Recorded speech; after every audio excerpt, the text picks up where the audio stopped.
On today's show, guess what? The Lakers are really bad. They're really, really bad. How bad are they? What did we learn about the Mavs? And let's take a look at the standings and see where the Mavs are standing right now. It's our daily look at where the Mavs stand in the playoff race. We'll do that and more on today's Locked On I'm Mavs. Luka Doncic, and this is Locked On Mavericks podcast. Hey, Dallas Mavericks are NBA champions. Bang! Bang! It's good! And the Mavericks have won the game! If you don't believe, you shouldn't be here.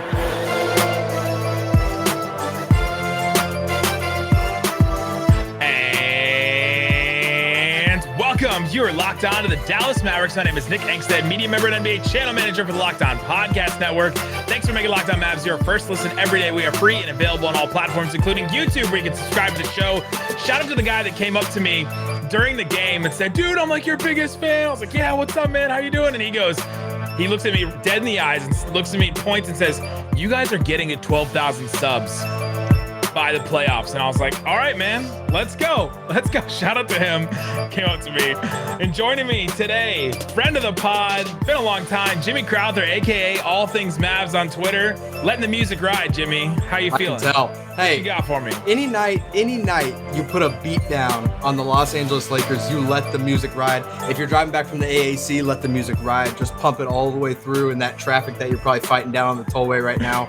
Man, I'll tell For you everyone that was at the game, that was there late, I showed up late and it took me a long time. The shortest time it's ever taken me to get from my house to my seat at the American Airlines was 10 minutes. Total of 10 minutes. It took me 40 minutes to get into there and into my seat. There's so many Lakers fans trying to get in.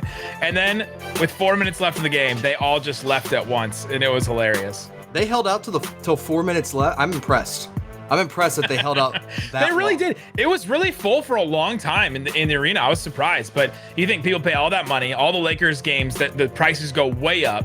It was a TNT game, national TV. It's like, I guess it's their only chance to see Westbrook. Do what? Do what? Exactly.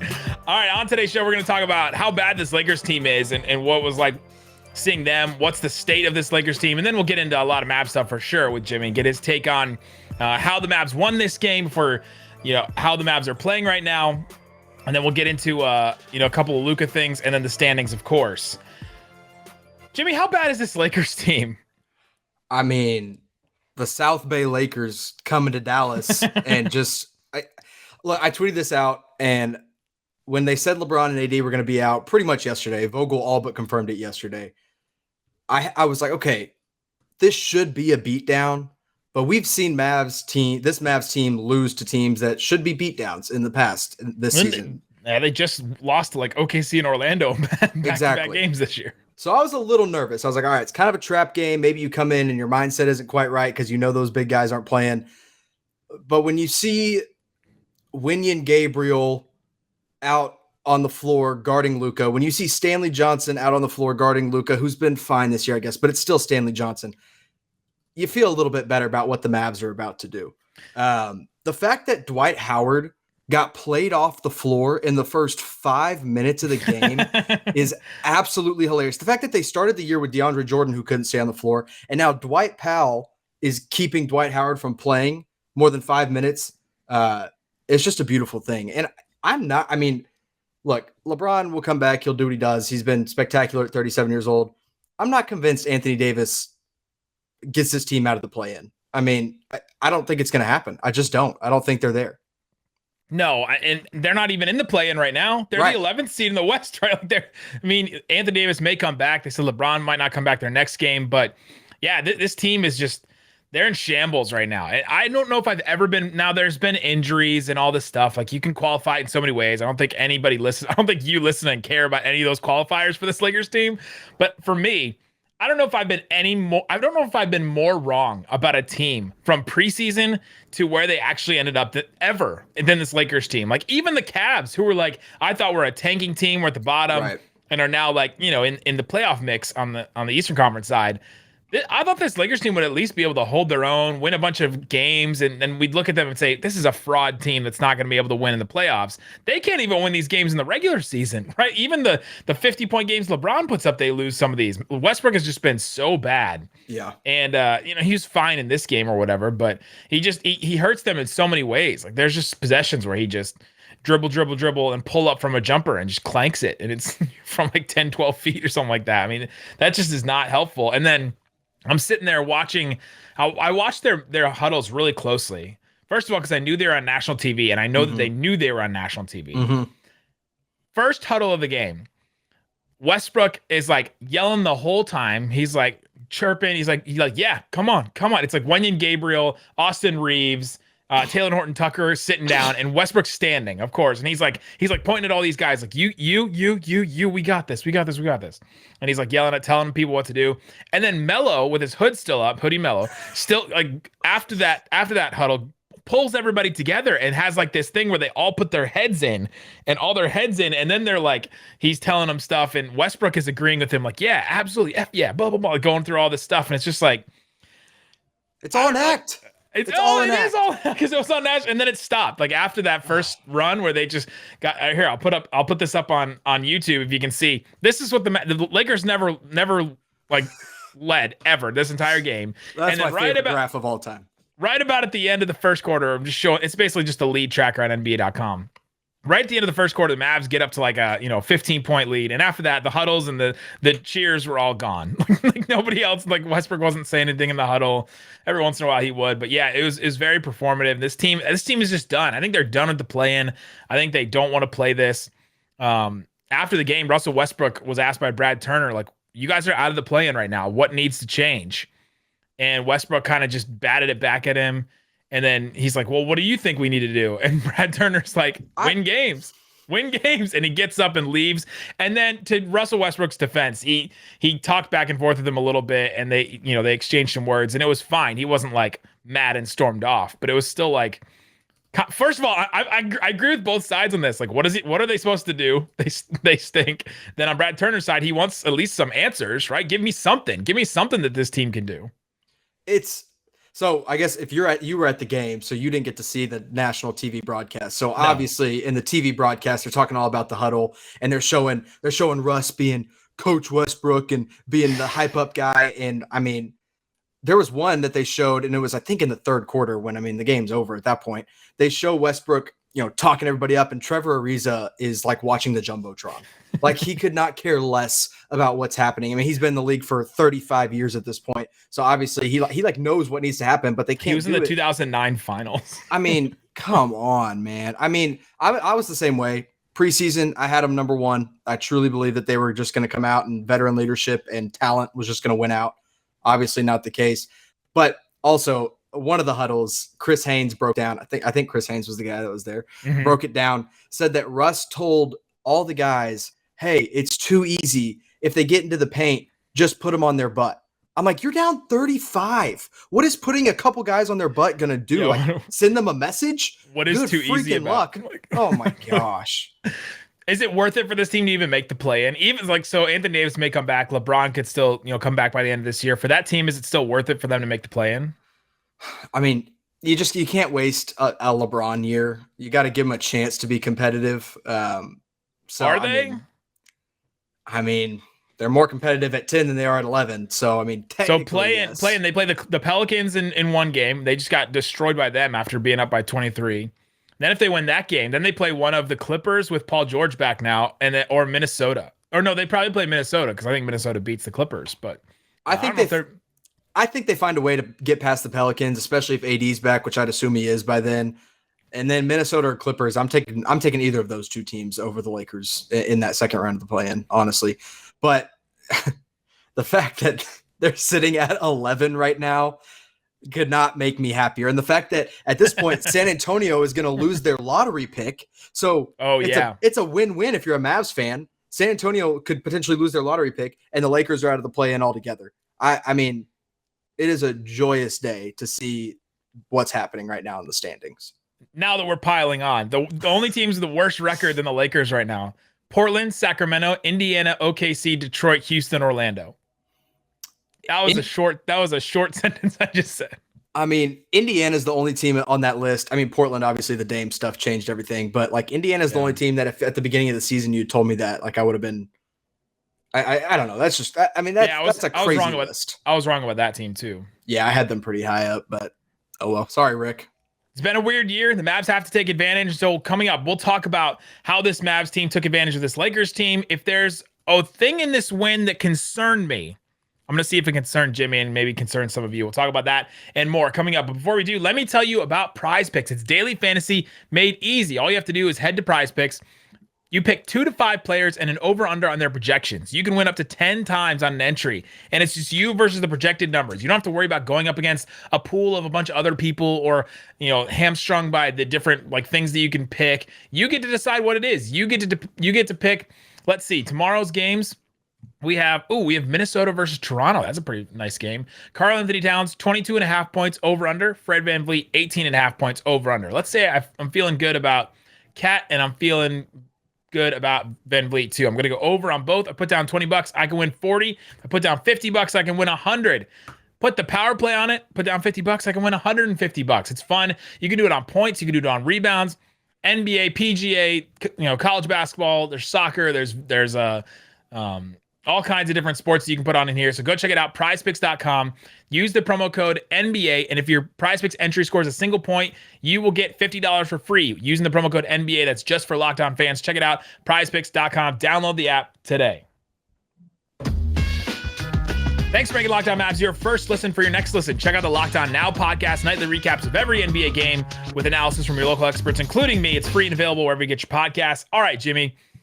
The Dallas Mavericks, they win this game, and it wasn't just that the Lakers were so bad that they lost this game, right? Like, let's give the Mavericks a little bit of credit. They scored 43 points in the first quarter, 39 points in the second quarter, and a lot of it was because they were hitting threes. In the first half of this game, they were 12 of 23 from three. Reggie hit 3 threes, Luka hit 3 threes, Maxey, Dinwiddie, and Josh Green hit a three. Davis Bertans also hit 3 threes. And I want to start here. I know that it was like one of those games where, yes, everything was going right for the Mavs, but one of the reasons why is because they were hitting their threes. They ended the game shooting, I think they were like 50% when I stopped paying attention to the stats. They ended 43%. They were 50% from three when it mattered during the game. Are we worried that this team still just needs threes to win, and that's it? If they don't hit their threes, then they're just not as good of a team. I mean, the Minnesota loss is the one that kind of speaks the most to that, right? Like, yes. Couldn't hit the broadside of a barn. So I'm a little better with sayings than Isaac is. I can at least keep up a little bit there. So I'm sure he would. Also, shout out to Reddit Mavs today who tried to say count their chickens before they're hatched, and he couldn't figure out the saying. Like, he kept tweeting it, and I had like 3 or 4 people tag me and say like, Nick will tell you what it is because he always has to tell Isaac. I got that one. I was about to say broadside of the ocean, but that definitely wasn't the right thing. That's a good one. But yeah, I mean, the shooting definitely scares me. I think the Spencer Dinwiddie facet helps a lot in terms of you have another guy that'll go to the basket. My one concern tonight is, I mean, the Lakers didn't really have a rim protector, and Dinwiddie settled for some shots that I didn't love, especially with like Melo was out on the perimeter guarding him a couple times. But like those are moments in, let's say this was the Minnesota game, or let's say this was a playoff game where all those shots aren't falling. You're below 30% from three. Those are moments when I want to see Dinwiddie go in and attack the basket. It's definitely a concern that Jason Kidd said at the beginning of the year, this isn't a team that's going to live and die by the three. They live by it a lot. They have died. They haven't died by it. Died by it. They haven't died. That's right. Whatever. There you go. Now you got the sayings. Now I got it now. But they haven't died too much from the three. So it's hit or miss. I definitely feel better about it with Dinwiddie in there. I have said that saying that Jason Kidd said so many times on this podcast this year because I don't think that they fixed it, right? And even with adding Dinwiddie, like you said, and with Brunson and Luka, like all 3 of those guys can get to the rim or score in other ways besides just hitting a 3, and it still seems like they struggle when they don't. Isaac made a good point the other day where I said, why does it still feel like they live or die by the 3? He says, because it's always there for them. They can always get those threes. Luka can always generate those threes. He did it in this game. The Mavs ended up hitting some of those. And yeah, that is what it is. The Mavs can generate them, and so they can go for it, and they can try it if they want. This team has also been a little bit better this year about making an extra pass, about moving the ball a little bit more. There's been more times this year when I've wrote down in my notes like, oh, ball movement finally. In the past it was literally just Luka and drive, kick, and shoot, and there was just one pass, and that was it for the whole possession. It's been less of that this year, but I am still worried about it, right? And of course, I'm not going to make a big deal about it with just this Lakers game, but we know it's been a thing for this whole season. Yeah, it has been. I mean, I think the other thing that gives me some confidence, and something that I've seen, especially since the Porzingis trade, is the off-ball movement, whether it's backdoor cuts or along that lower baseline. Josh Green's gotten better at it. Josh Green, yes, always. Dorian Finney-Smith has always been good at it. Bullock has done it a few times, even though I always get kind of worried that he's going to smoke a layup. But, I mean, he makes the right cuts. And those are a lot of plays that, again, when that three's not falling, that's a Brunson drive left, other guy weak side, sneaks into the back door. Same with, Dinwiddie. Same with Luka. That was something that Dinwiddie did really well tonight. He passed the ball, like when he was, near the end of the game, when it was like, again, it was already over. Dinwiddie was making that extra pass that got open shots and got guys kind of in their rhythm, which really excited me. And one of those things that makes me feel better that this team hopefully isn't going to come down to, if they get in three straight games in the playoffs and you can't hit a three, that's when you get in trouble. Speaking of not being able to hit a three, Maxey hit a three in this game. That's one of the points of emphasis for a lot of people, is that if he can't hit threes, if Josh Green's not hitting threes, it's a couple of then all of a sudden you're just hamstrung so much. Luckily, Green's gotten a lot better. He hit two threes in this game. He's actually shot 38% from three since in the last 25 games or so. Wild. That's awesome. The Josh Green has gotten there. So you're losing Maxey, but you're getting Josh Green a little bit. And the Mavs got Davis Bertans hit 4 of his 5 threes in this game too. He's gonna have. I'm gonna be on record because I've hinted at this. He will have a Peja run in this playoffs. Okay. Remember Peja in 2011? Of course. Where he had that game that just basically won the game for the Mavs. Davis will have a game like that. He'll have a run in a game where he'll hit a bunch of threes and he'll just change it for the Mavs. I'm feeling it. I'm with you. I mean, that can happen the night that he had tonight. I mean, he gets those open looks. I mean, just because he plays with Luka, he plays with Brunson, he plays with Dinwiddie. Like, he just has to get to his spots. I mean, he says that after every post game, every time he plays, he's like, it's simple. I just have to be open. So hopefully those couple of games of rest. I love tonight when he said, it's simple here. I just have to get to a spot and to get open. It's like, as opposed to what, Davis? Like, say it. Yeah. And he's got a quick chest. I mean, he's got a quick trigger. We all know that. So yeah, I'm with you. I love what I've seen from Josh Green's shot, even though his is the opposite of a quick trigger. It's like loading a musket. It takes forever to get that shot off. And then Maxey, he's always super wide open when he takes him, though. And then Maxey, I mean, he shot 25% from three tonight. That's getting the average over the last few games up. He hit one. Hit one. So and he went coast to coast on a buzzer beater. So that one was at the end of the first quarter or halftime. Yeah. It was amazing. You're like, oh, he's gonna pull up. Nope, he's just going for it. He's like, why take a three when layup? But also, trick. I mean, Reggie Bullock in this stretch, just because he was in a little slump before he missed games for personal reasons, and then he's come back and is just turning it back on right before the playoffs come up, and it's just you just hope that heater stays on, because when he's on, this team it just looks so different, because he hit some deep threes. Again, he's another guy with a quick trigger. He'll take a lot in fast break situations that might make you kind of put your head in your hands sometimes. But for the most part, 5 of 8 tonight, that's just what you need. That's what you signed him for. That and in the playoffs, we mentioned this the other day, the rotation shrinks. And so then all of a sudden it's good and bad. You're only worried about a couple of guys, right? It's just Dorian, Bullock, Maxey, Josh Green, maybe a little bit. Like, you're just not worried about as many guys hitting threes. But then also those guys do have to hit threes, because if one of those guys isn't, then it stands out a lot. Bullock, by the way, I feel like I've seen more games where he just goes off from three at home this season. And I went and looked it up. And there's this notion that role players shoot better at home. Bullock this year, for the whole year, and remember, at the beginning of the year, he shot terribly, and we didn't know if he could hit a three at the beginning of the season. There was, when Theo Pinson was on a 10-day, there were people, me, saying that he was the best North Carolina player on the Mavericks. So I still think he's the best North Carolina player on the Mavericks, just because we love what he brings more stuff on the bench sometimes than players do that are playing. A little salsa action tonight. Bullock on the road this year, 32% from three. At home, 37% from three. Wow. That's a big difference considering how bad he was even at the beginning of the season. Like, he has been absolutely on fire at home. I think that's going to matter. The Mavs are going to have home court advantage in the first round of the playoffs. As of right now, I mean, right. Fingers crossed on that one. But at this point, they would have home court. And so the Mavs may need those extra games. And to have those home games for a guy like Bullock could be huge for hitting threes. It's been the biggest problem for the Mavs on offense, I think. And if that holds up, if that percentage holds up in the playoffs, I think the Mavs are good. Yeah, I'm with you. Do you think I got to ask, because Bertans, I mean, he's consistently playing like 15 minutes when he's healthy. It seems like 12 to 15. Do you think he's playing regularly in the playoffs, or do you think it's a on need basis? Like, nothing's falling kind of thing. I think it's a matchup depend. I mean, it's going to depend on who they're playing against, who he can play against. Because he's kind of been like, him and Maxey are the backup bigs. Right.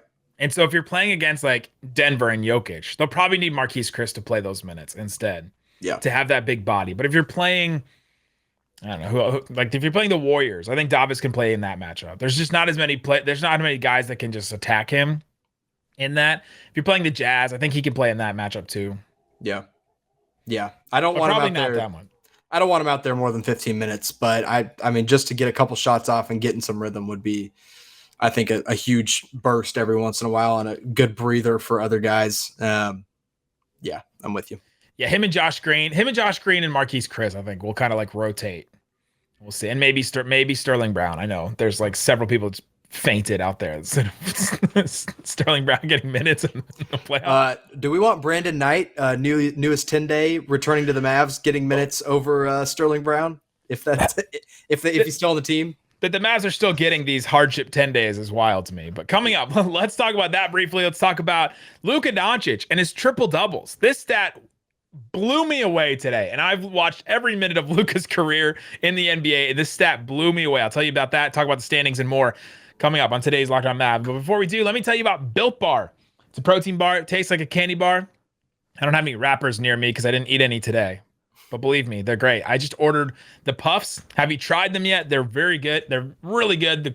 The Churro Puff Bar is incredible. 140 calories, 17 grams of protein, 6 grams of sugar, covered in 100% chocolate, marshmallow in the middle, and that little churro flavor. I love it. I love it. I also ordered there's a new like brownie batter puff. I'm really excited to try that one. I'm waiting for that one to show up. If you want to try some Built Bars, you can go ahead and get a mixed box. That's what I would recommend because everybody likes different kinds of flavors. Check that out and use the promo code LOCKED15. You get 15% off your entire order at built.com. All right, Jimmy. Luka Doncic is incredible. An incredible basketball player. There were times in this game that he was just playing with the Lakers. Like, let's just see.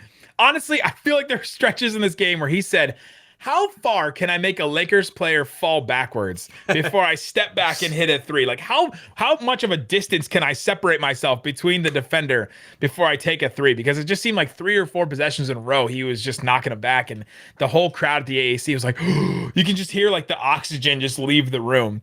And he missed some of them, but then he hit a couple. But Luka Doncic had a triple-double in this game. With 4 minutes left in the third quarter, he finishes the game 34 points, 12 boards, 12 assists. Luka is now 5th all-time in triple-doubles. He tied Wilt Chamberlain for 5th most triple-doubles in NBA history. That absolutely blew me away because it just seems like it hasn't been that long for Luka. It seems like more people should have had triple-doubles by now. But no, 5th in NBA history. I had to go back and check Mavs PR. I had to make sure it was the right handle. I had to make sure it was like not a fake handle that somebody was saying. That was insane to me. I mean, and he's insane. That's what he is. He's just so fun to watch, man. And it never gets old because every time he just shakes and bakes. And oh my gosh, the one he had at the like near the end of the game where he like got put on his butt and like It was a continuation call. Everything he does is just spectacular and insane. And the fact that the 12 assists, I mean, stupid people want to say, when he's hunting these assists or hunting these rebounds, they all come in the flow of the game. Like he had 5 in the first quarter, I'm pretty sure. And it was all just lobs to Dwight Powell over Dwight Howard's head. How about this for all those people? He is the flow of the game. Exactly. Like it flows through him. Like that is how the Mavs ebb and flow. And like, yeah, of course you want let's all share the ball, move the ball around, and this, the stuff that we see when Luka is off the court. But like, you still want the ball in Luka's hands and him making decisions, because that's better than most of the other things you're going to get from ball movement. Every single time. I feel bad for Stanley Johnson and Wenyen Gabriel both getting switched out onto. Actually, Stanley Johnson was tasked with him, and Luka generated the first 13 points of the game with Stanley Johnson guarding him. So, and that was that was the Lakers' best chance. They threw Westbrook on him after that. Yeah, that was hilarious. And then Westbrook got subbed out for DJ Augustine. No thanks to you for putting DJ Augustine in the game. Tweeted it out, and all of a sudden he comes in, hits his first and only 3 shots of the game. Yeah, like 6 minutes into the first quarter, I was like, when will the Lakers unleash DJ Augustine? Like known Mavs killer. He comes in the game like 2 minutes after I say that, and he hits 2 threes in a row. But I mean, there's really nothing more I can say about Luka that isn't already said. One positive tonight that's not going to get talked about: 6 of 7 on free throws. I mean, he's still getting fouled. He's always going to he should be getting those calls. Highest plus minus in the Bucks score, plus 21, which is absolutely ridiculous for the Mavs. So, I mean, everything he does, he's just, like you said, he is the offense, and this team is going to go as far as he takes them. As good as they've gotten, as better as they have, as much as they have improved around him, it's still up to him. And he looks like he's 100% ready for the playoffs and ready to play in front of the home crowd for the most part. I mean, he's ready for that. He thrives off of that. I mean, I know a lot of players love talking about how they love to silence crowds and like they like to hit. I think Luka feeds way more off of the energy of people in the AAC. So hopefully we pack those games out and we get that home court advantage, which looking pretty nice right now. Luka also showed up to the arena looking like this today. If you're watching on YouTube, you can see Luka coming to the arena, and he had on Josh Green's Australia jersey, and he had like this knit like cap on, and he pulled it over his face as to like hide his face so he wouldn't have to be seen in it. But this was on the Mavs. It was on the Mavs Instagram. I don't think it's there anymore for some reason. I went back and tried to look at it, but I just found this on Twitter. He's wearing Josh Green's jersey. This has to be a bet he lost, right? Someone said that. Someone tweeted that and said, "Oh, I think Luka ended up losing that bet." And they said that bet. I don't know what that bet was. So apparently something happened that we didn't know about. Well, we know that Australia beat them or Australia got a medal in the Olympics, right, and Slovenia didn't.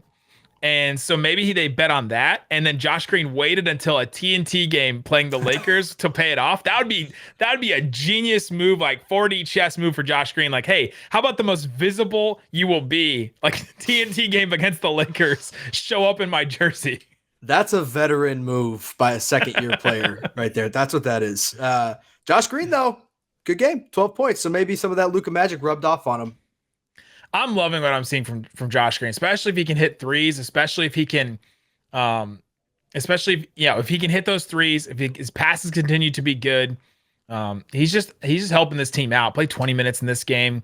I love that he's gotten more time under Jason Kidd, and I love that. I feel like Josh Green has been the embodiment of Jason Kidd's empowering everybody, right? And it's just such a difference. There's that story from Brad Townsend that came out about Luka and Jason Kidd and their relationship, and how different it's been, and how Jason Kidd's more of an empowering coach than what Carlisle was. And I think Josh Green's the embodiment of that. Yeah, I think he definitely is. I think another guy that's really thrived off of it is Dorian Finney-Smith. I think in the beginning Dorian's always kind of just gradually improved. We've seen that, but I remember in the beginning of the year with J Kidd, Dorian was like running some post-ups. He was running some of his own offense. That was like early, and I was like, crap, this player empowerment is gonna suck. That was the first game, right? The Atlanta game where they ran like 3 or 4 straight post-ups against Trae Young. And that was where I was like, oh gosh, this is what player empowerment's gonna look like. But now it's really flowed into this. okay, Dorian can bring the ball up sometimes. I mean, he's just going to find Luka or whoever eventually, but he can do some stuff. And that's the same with Josh Green. He finds those guys and he's given that freedom to make mistakes. But those mistakes were made so much earlier in the season that it's paying off now. And now they are guys that can contribute to winning basketball. We recorded this a little too early. The Clippers just made it a 5-point game against the Jazz, by the way. They were down like 25 or something like that. There's still 5 minutes left in that game, so we don't know the ending of that game yet. But they were getting smacked when we started this recording. They were getting destroyed, and we were like, oh, there's no way. Slapped. Sorry, they were getting slapped. But of course, the Clippers, the way that they do, they came back on them. And we hope they win. But as the standings look right now, the Mavericks are just 1 game back from the Golden State Warriors. Just 1. And there's not many games left. But, Jimmy, how are you feeling about the Mavs' chances to take the number 3 seed? They're going to be the number 3 seed going in the playoffs. Ooh. Calling it. Cleveland, no Evan Mobley, no Jared Allen, obviously no Colin Sexton. Yep. Also no Rajon Rondo. That's a big loss for those Cleveland Cavaliers. We like that. We're good with that. And then Golden State going up against Phoenix. If Phoenix is playing everybody, which I don't know, I don't think they're resting anybody. I think they're going in for it. Not that I've seen. That 3 seed's going to be looking pretty. And then the Mavs will have that. Maybe if the Clippers can help the Mavs out tonight, you guys will know that by the time you're listening to this. But the Mavs are only they're a game and a half above the Jazz right now. But if the Clippers do win this game, then they'll be 2 games up, which is a good this is a nice cushion for home court advantage that we were talking about earlier. Do you think home court advantage is necessary against the Jazz? I've been asking everybody this.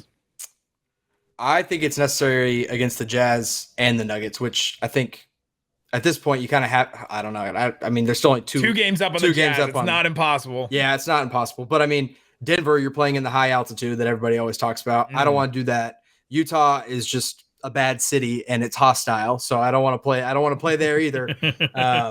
So I think either of those 2 teams, if that's who you end up with, you want. I mean, obviously you want home court advantage no matter who you play, but especially those 2 teams in the West. I love the reference. Utah's a bad city. Shout out to my boss who lives in the city of Utah. Sorry, David Locke. I don't work here. I'm just a guest. What is it? Retweets are not endorsements. Guest appearances are not endorsements. There you go. The 3 seed though is wild to me because then they'd have to play the Nuggets. And this whole time, I feel like we've been thinking about basically just the Jazz as the matchup. But how would you feel going up against the Nuggets? I'm picking the Mavs either way. But I would rather. I'm still as the guy that runs all things Mavs. I was gonna say, you expect anything less? I don't think I've ever not picked the Mavs in a playoff series. Like my entire life. So, but I've always wanted Utah. I'm sticking with Utah. I just think that team is tired of playing with each other. I think they're tired of playing for Quinn Snyder. I think that is a team that I want to play against.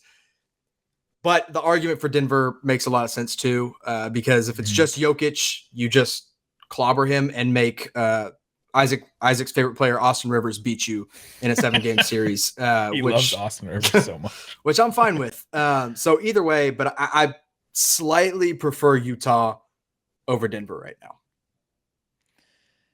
Yeah, David Locke, I was listening to Locked On Jazz today, and he made the analogy of like the Jazz were like a kid in high school in junior year that just tried their ass off to try and get their grades up and try to be the number 1 kid in the class. And then they got COVID like the last stretch of the year. And then they like took this test and they got a bad score on the test. And then everybody made fun of them for their test scores. So then they got this tutor that just like kept riding them and trying to get them to be a better team. And then the next year they're like, well, I tried my best and I still couldn't do it. So why would I listen to this tutor and why would I try it again? That's how he described basically Quinn Snyder and their relationship. And I was like, oh boy, wow. Stuff is happening in Utah. But I know a lot of people want to see the Jazz. I think the Nuggets are a worse team, even though Jokic is incredible. And yes, he's going to take it up to another level. They're just missing so many guys. I mean, if Murray's back, where do you stand?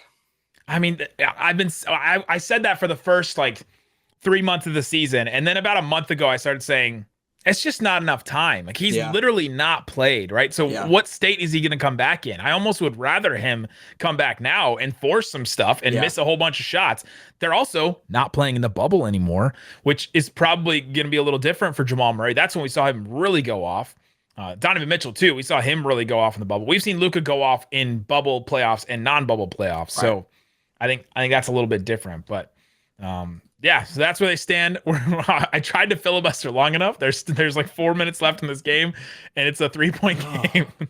I know. Like 55 seconds passed in game time from the time we first talked about it to now. It was like nothing's happening. Guys, I know that this has already happened by the time you're listening. It was a 25-point game, and now it's 3. And I just want to see either way. The Mavs will still be on top. They'll still be in the 4 seed. There you go. And it doesn't change anything. Paul George has returned for the Clippers now. I don't think that changes anything for the Mavs because they are the 8th seed. They could at best get the 7th seed and play the Grizzlies. Grizzlies versus Clippers with Paul George. Would that change your opinion on that series? No, honestly, no. I'm still picking Memphis. I love how they're playing without Ja, and I mean, I don't love it as a team that's probably gonna have to play them or potentially would have to play them. But I'd still pick them over the Clippers at this point. Yeah, I think I would too. I'm not sure how good Paul George is going to look. He's got to get back defensively. Are you picking the Clippers over Minnesota for sure? In the No, not right now. I'm just saying that at best, they could get number 2, or they could get number 7, and then they play the Grizzlies, and that's like their best chance to get out of that. And then maybe the Mavs would play them in they would play them in round 2 after that. Yeah, like that's the only way that it affects the Mavs. Was my point on that. Gotcha. But yeah, so there you go. Lakers are awful. The Mavs are playing well, still worried about the 3, but we think there are signs that they can hold it up. And then the Mavs are sitting in the driver's seat right now to get the 3rd seed. And we'll be back tomorrow with a game against the Cavs. Mavs continue to move up. Go follow Jimmy at All Things Mavs. You probably are if you're a Mavs fan. Guys, thanks so much for listening to Locked On Mavs. Peace out. Boom.